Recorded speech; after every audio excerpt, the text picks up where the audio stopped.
অবতার সার গোড়ায় অবতার, কেন না ভোজিলে তারে করির নির্বাস গেল না পিয়াস আপন পরম আপন পরম অবতার সাত গোড়ায় অবতার, কেন না বুঝিলে তারে অবতার সাত গোড়ায় অবতার, কেন না বুঝিলে তারে কলির নির্বাস গেল না পিয়া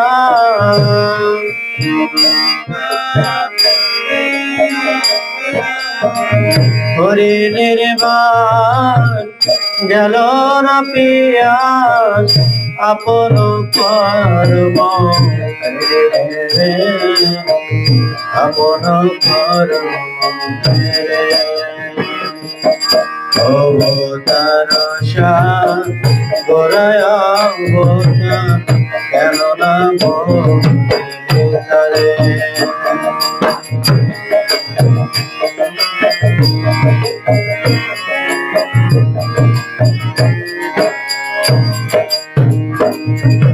কণ্ঠকের তোর সদাই সেবিলে মন অমৃত পাইবার আসে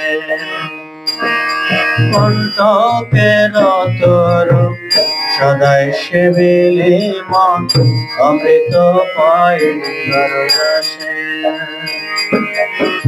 প্রেম কল্পতর শ্রী গৌরাঙ্গ আমার প্রেম কল্পতর শ্রী গৌরাঙ্গ আমার তাহার ভাবিলে বেশে তাহার ভাবিলে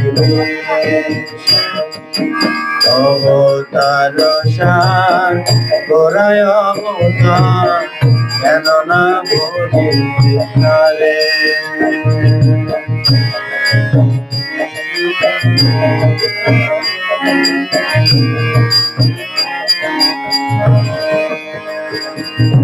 সৌরভের আসে পলাশ শুকেলি মন আশাতে বসিল কীট সৌরভের আসে পলাশ শুকেলি মন আশাতে করিল কীট একদণ্ড ভাবে কাঠ চুষিলে মন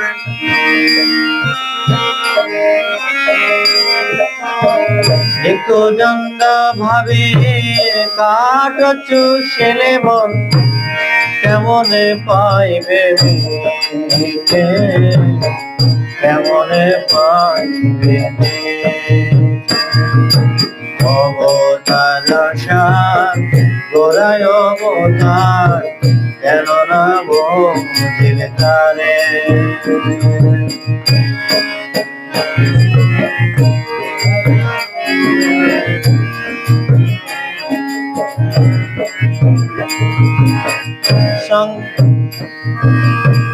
সঙ্গে লইয়া হার বলিয়া গলায় পড়িলে মন সমন কিঙ্কর হার বলিয়া গলায় পড়িলে মন সমন কিঙ্কর শীতল বলিয়া আগুন পলে মন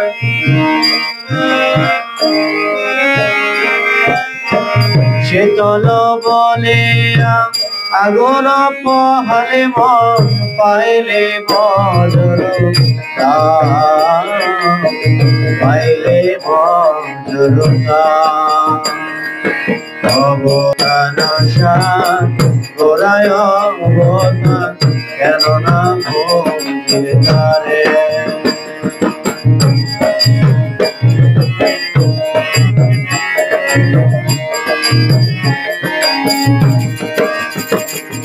সংসার ভোজেলে শ্রী গৌরাঙ্গ বলিলে না শুনিলে সাধুর কথা সংসার ভোজেলে শ্রী গৌরাঙ্গ বলিলে না শুনিলে সাধুর কথা ইহ পরকাল দুকাল খোয়ালে মন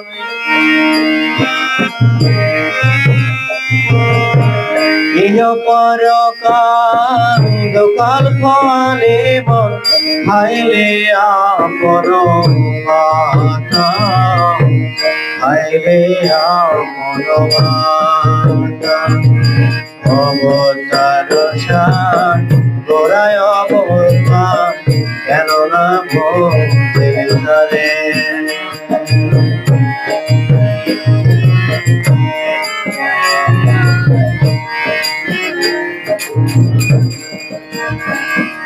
কোনের নির্বাণ গেল না প্রিয়া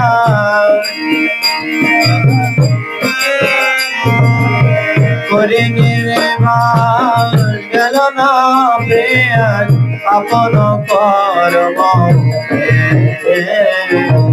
আপন কর্ম অবতার সার গোড়ায় অবতার কেন না বলতে তারে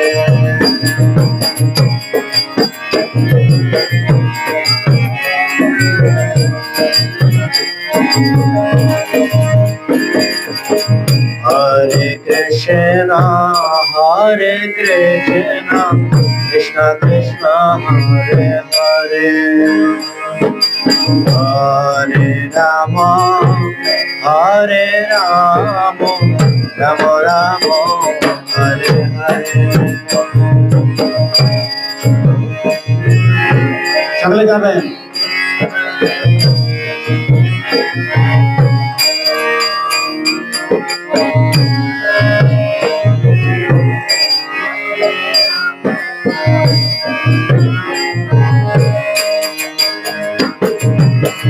Hare Krishna Krishna Krishna Hare Hare Hare Ram Ram Ram Hare Hare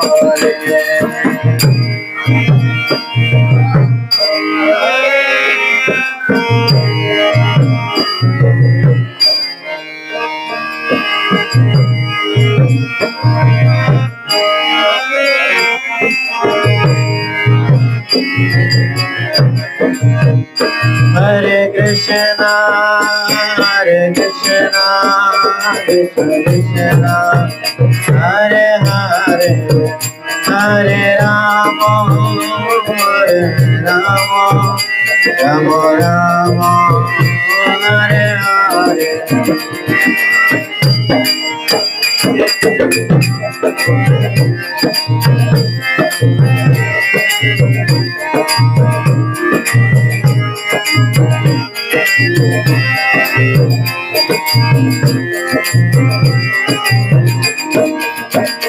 Jaya Radha Madhava Jaya Kunda Bihari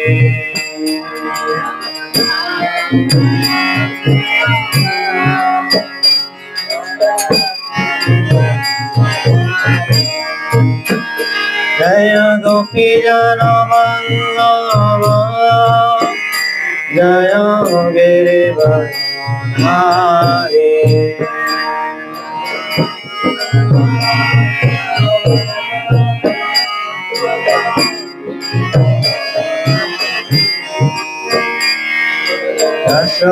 Yashodanandana Vrajananandana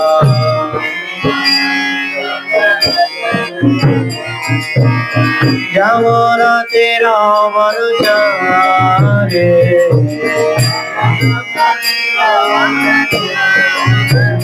Jaya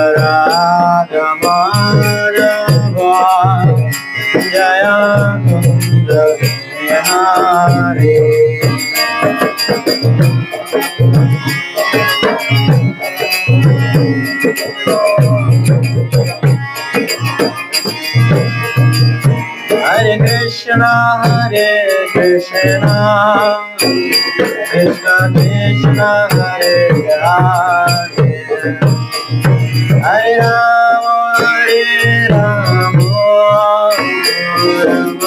Rama Hare Hare.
जय राधा माधव की, जय श्री प्रभुपाद की, जय वैष्णव की जय, गौर प्रेमानंद।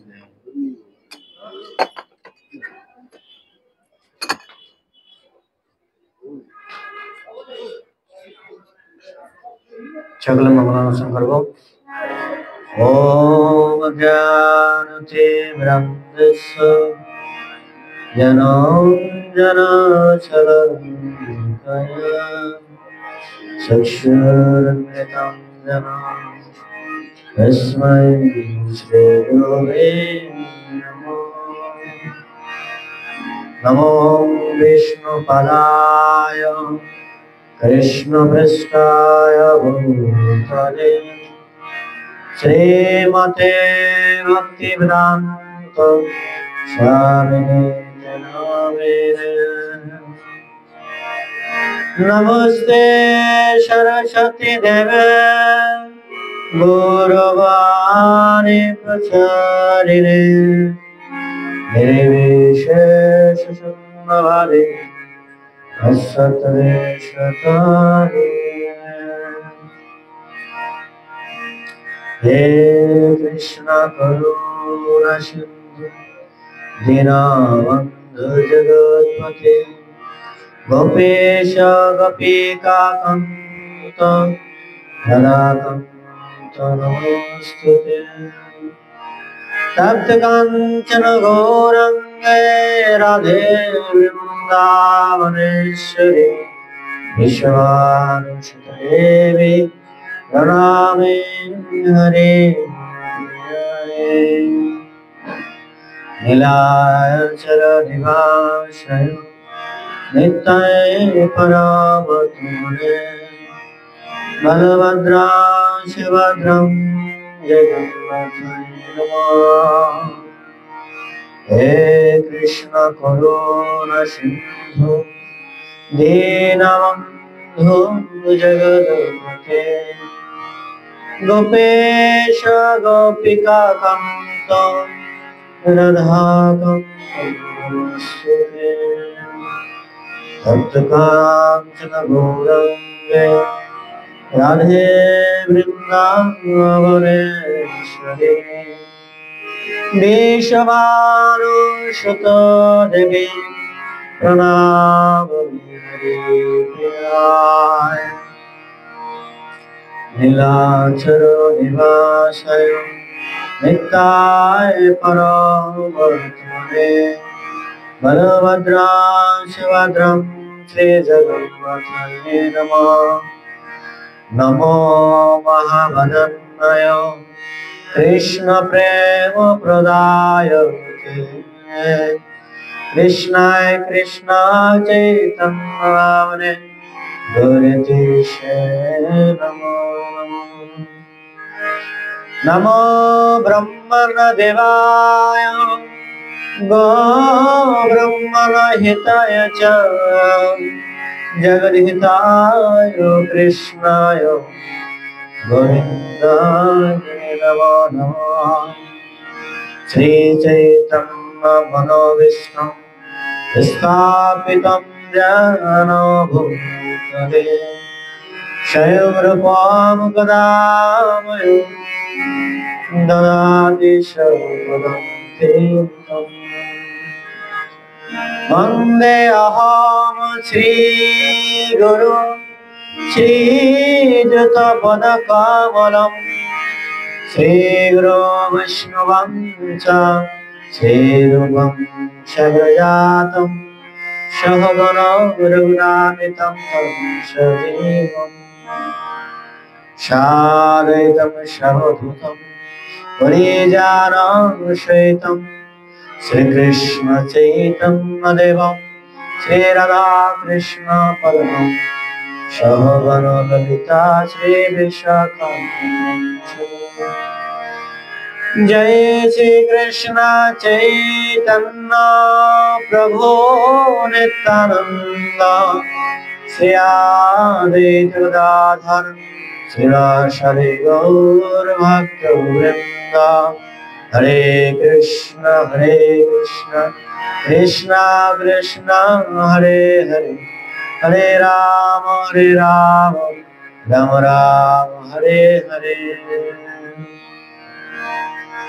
ओम नमो भगवते वासुदेवाय।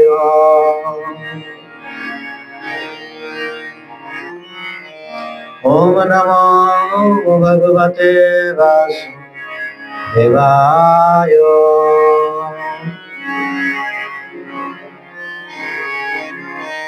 ओम नमो भगवते वासुदेवाय।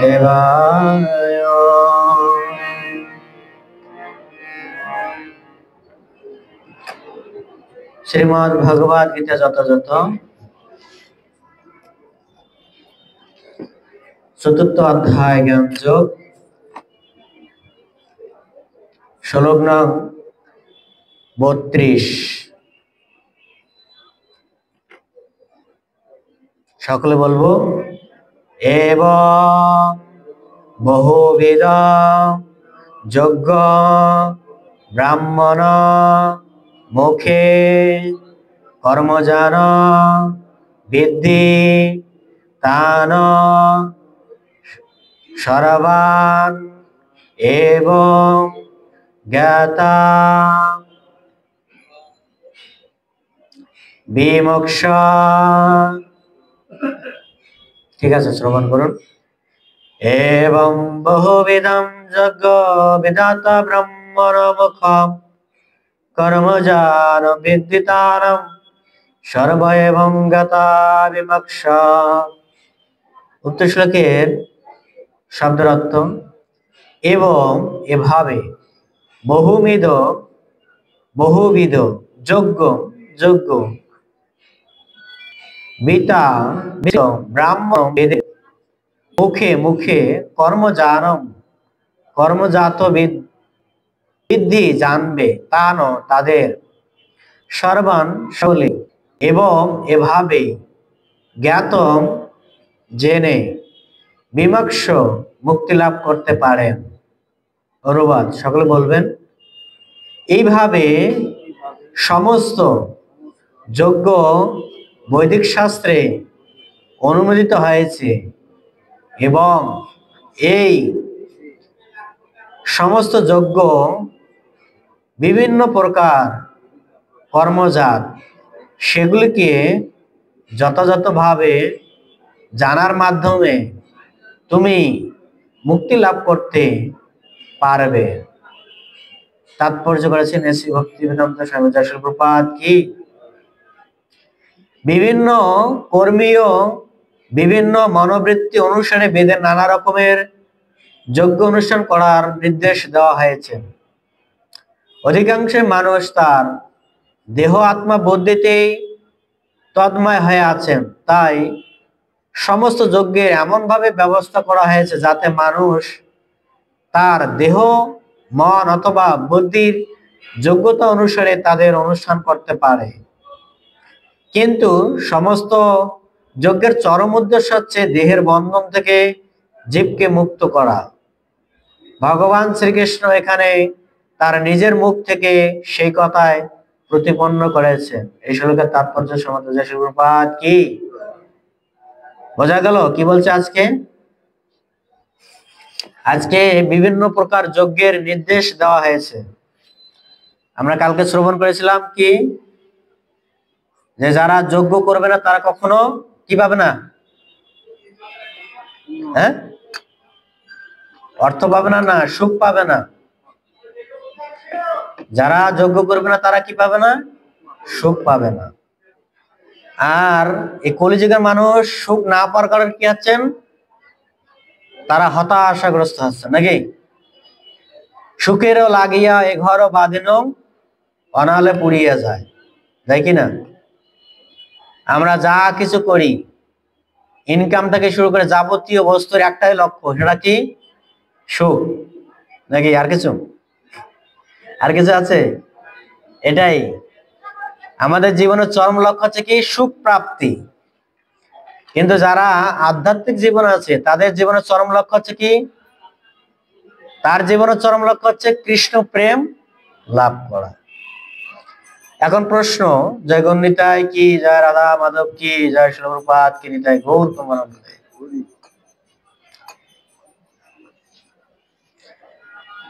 তো আমাদের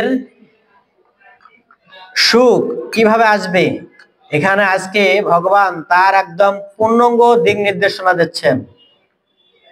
বিভিন্ন প্রকার যজ্ঞ অনুষ্ঠান আছে, কার কার মনোবৃত্তি অনুসারে আমাদের যজ্ঞ অনুষ্ঠান করতে বলছেন। যেমন কিছু কিছু ব্যক্তি আছে মাংস খেতে খুব ভালোবাসে, কিছু কিছু ব্যক্তি আছে, এখন তো কলিযুগের মানুষ মাংসতে একদম হেভি পাইলে তো একদম কোনো কথাই নাই, ঠিক আছে?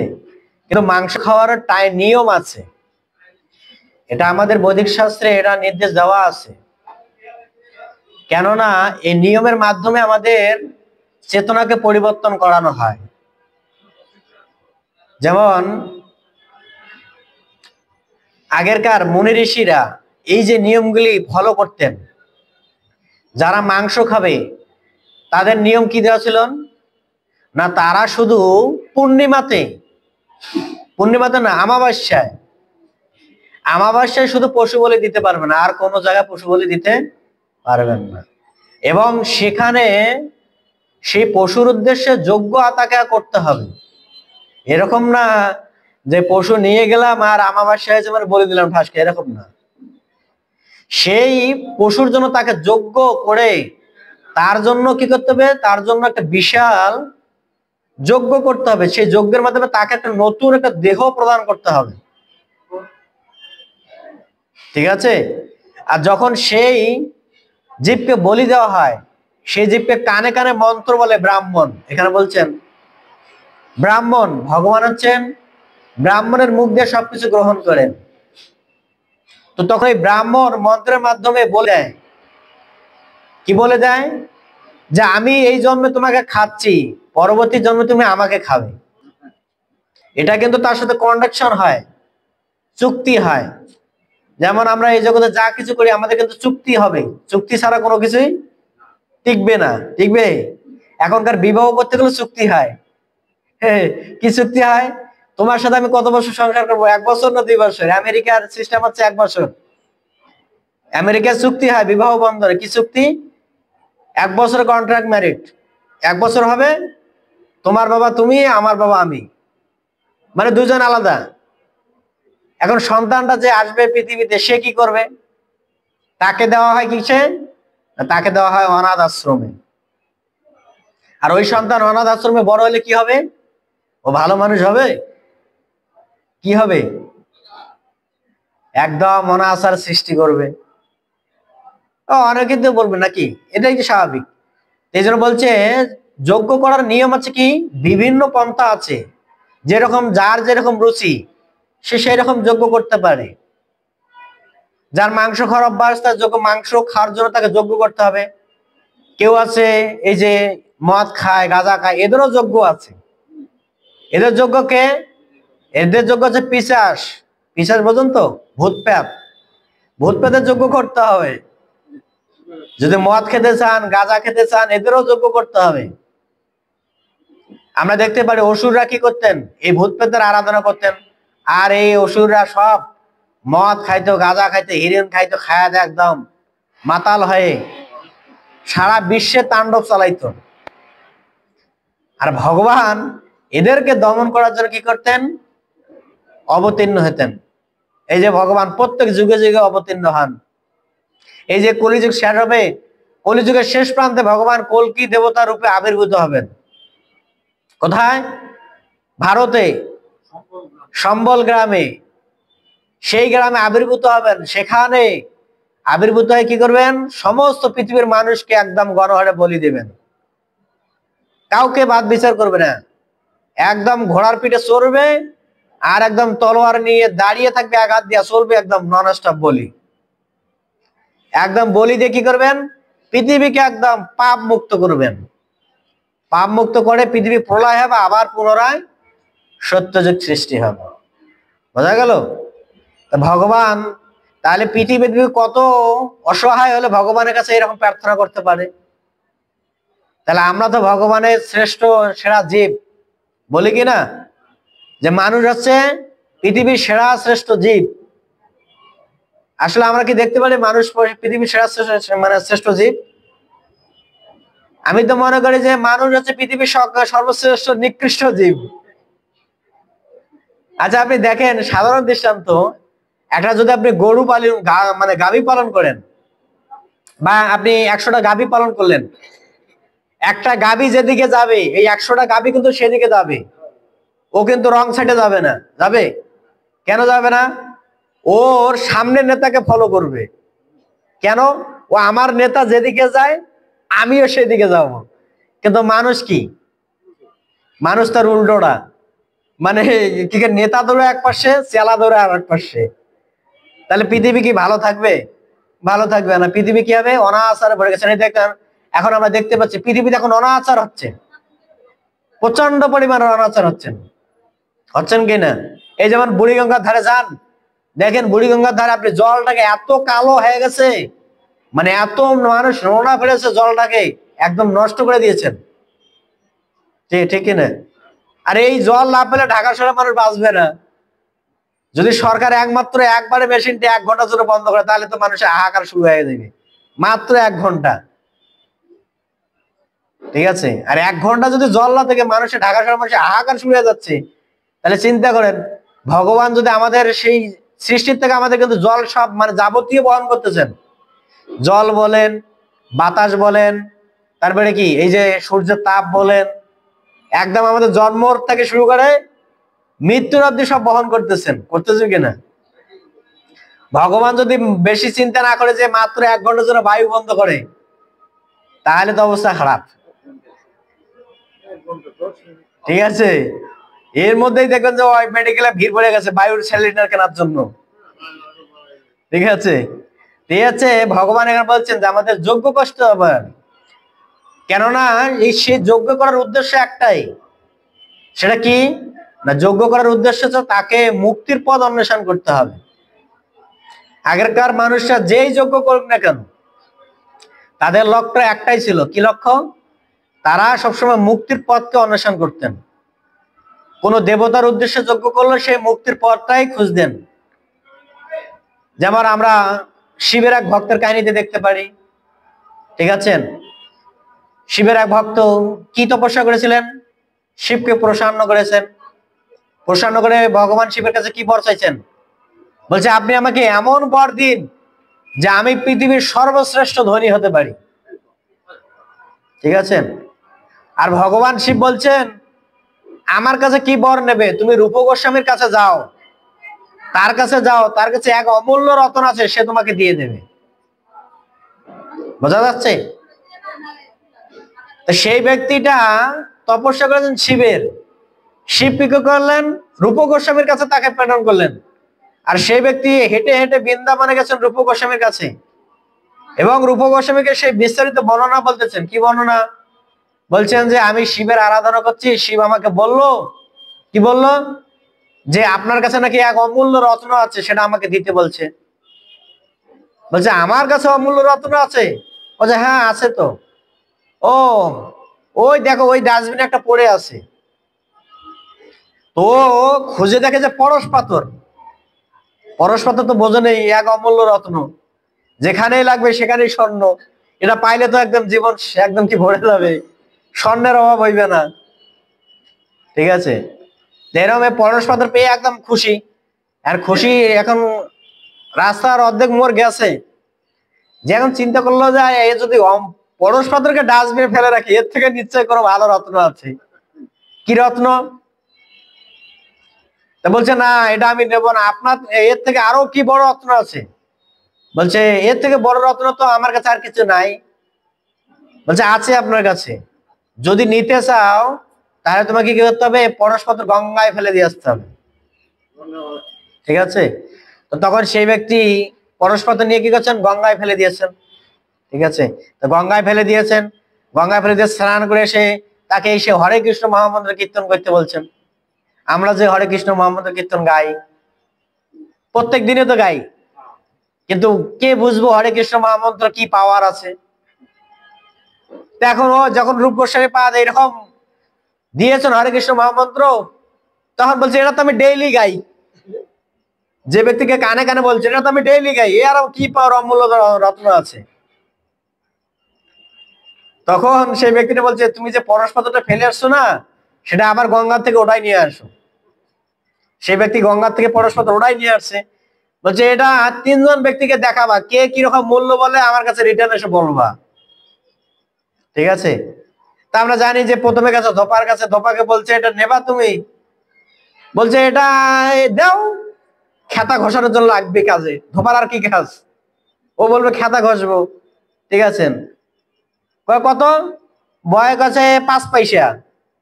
ঠিক আছে, 5 পয়সা না তোমার কাছে দেব না। এরপরে গেছে কি মুসির কাছে। ঠিক আছে, তো মুসির কাছে গেছে, মুচিকে বলছে তুমি এটা নেবা? মুচি বলছে যে আর আমার কাছে তো এটা লাগবে না, আমার সেলাই করার জন্য বা বাড়ি দেওয়ার জন্য আমার হাতুড়ি আছে, আবার পাথর নিয়ে আমি কি করবো। বলছে যেহেতু আনছো দাও, তোমাকে আড়ানা দেবা নেই। বলছে না তোমার কাছে দেবো না। যেমনি বানিয়ার কাছে নিয়ে গেছেন, সে তো বুঝতে পারছেন এটা কি, ও দেখেই বুঝতে পারছেন। বলছে হ্যাঁ এটা নেবো, কত? বা বেশি না, 100 মোহর দেবো। বলছে না না তোমার কাছে দেবো না। তখন রিটার্ন গেছে ব্যক্তি, রিটার্ন যায় বলছে 3জন ব্যক্তি কি রকম বললো, কে কি রকম বললো। বলছে ধোপার কাছে গেছি, ধোপা বলছে 5 পয়সা। মুসির কাছে গেছি, সে বলছে 8 আনা। আর স্বর্ণকার কাছে গেছি, সে বলছে 100 মোহর। এখন রূপ গোস্বামী বলছেন তাহলে বুঝতে পারলা, তাহলে হরিনামটা কি? বলছে হরিনামটা হচ্ছে এরকম, যে বোঝে সে জানে এটা কি। অর্থাৎ স্বর্ণকার বুঝতে পারছে পাথর সামান্য পাথর না, কারণ সে বুঝতে পারছে এটা কি, পরশ পাথর। আমি যেখানেই স্পর্শ করব সেটাই স্বর্ণ হয়ে যাবে। তাহলে 100 মোহর দিতে আমার কি সমস্যা? ওর কাছ থেকে নিয়ে আমি একটা লোহার টাচ করবো, ওটা স্বর্ণ হয়ে যাবে, ওখান থেকে দিয়ে দেবে 100 মোহর। ঠিক আছে, এই জন্য রূপ গোস্বামী পাদ বলছেন যে দেখে হরিনাম হচ্ছে পরশ পাথর, যদি আপনি এর মধ্যে চান, বলছে এক কৃষ্ণ নামের সবকিছু সিদ্ধি হবে আপনি যদি চান, কিন্তু আপনি না চাইলে তো হবে না। সিদ্ধিটা হবে কি করে?